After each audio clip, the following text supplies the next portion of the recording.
শঙ্কৰ দিবাচলং পঙ্গুলং জয়তে গিৰি যতে কৃপাত ভগবান দে পৰমানন্দ মাধব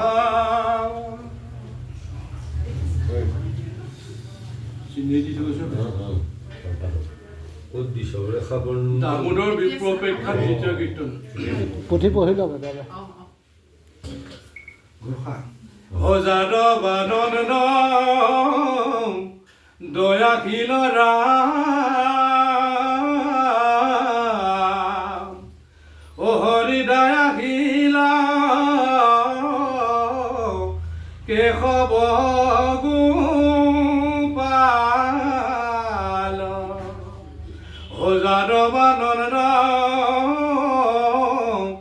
দয়াশীল ৰাম ও হৰি দয়াশীল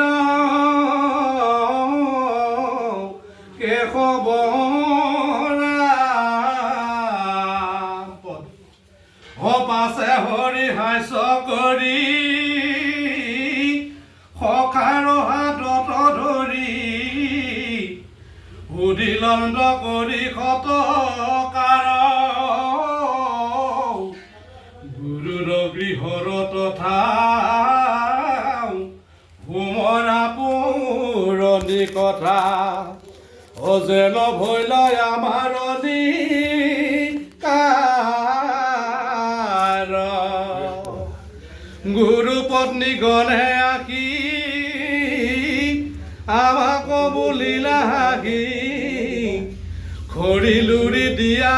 কিছগণ আমি কবো হেন শুনি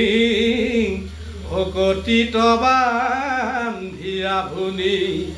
হৈ আনন্দে লৰিলো ৰংগ মন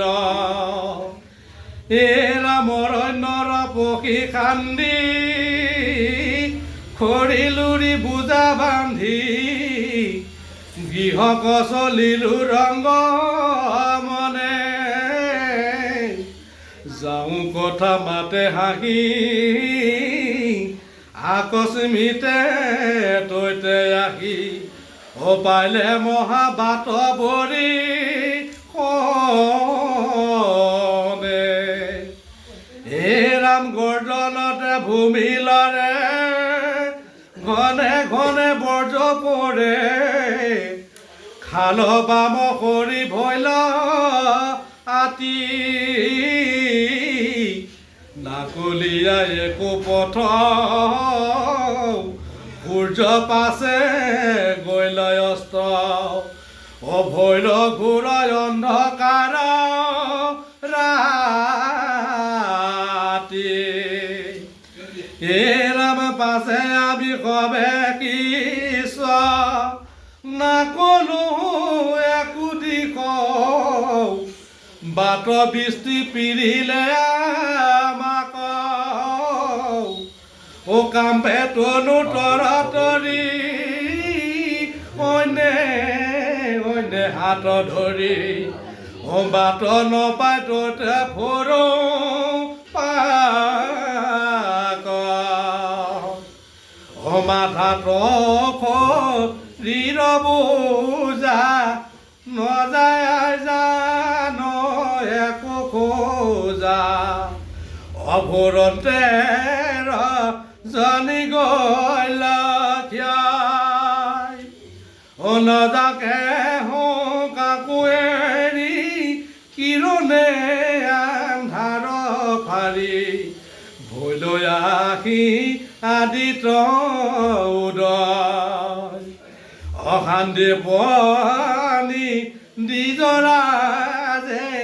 বিচাৰিব নৰমাজে ভৈলৈ আহি আমাক প্ৰত্যেক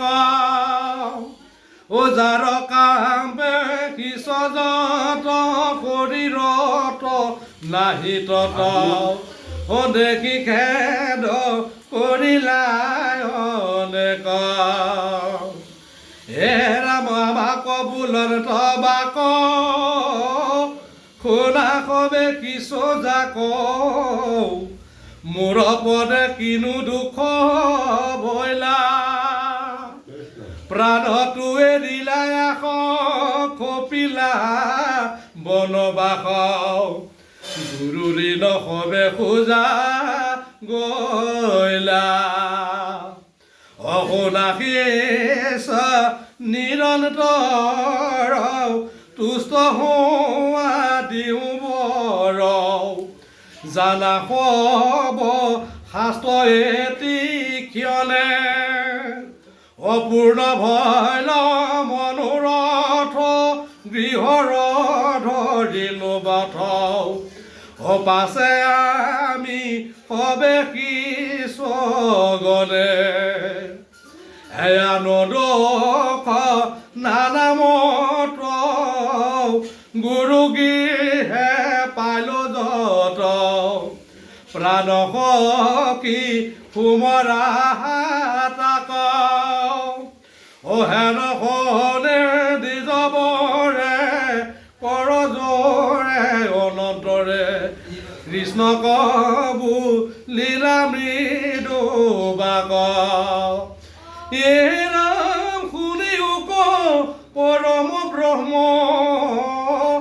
আভাৰসা ফল জন্ম সমস্ত পাতক ভৈল নাশ যিহেতু জগত স্বামী তোমাৰ লগত আমি আৰু গুৰু গৃহে কৰিলনি বাস কাম মুখ্য ধৰ্ম অৰ্থ পাৱে আনো মনোৰথ যিটো চিন্তে তোমাৰ চৰণ আপুনি নিৰ্মিলা শাস্ত্ৰ তাকো পঢ়া হৈয়া ছাত্ৰ ইটো কিনো ভৈলা বীৰা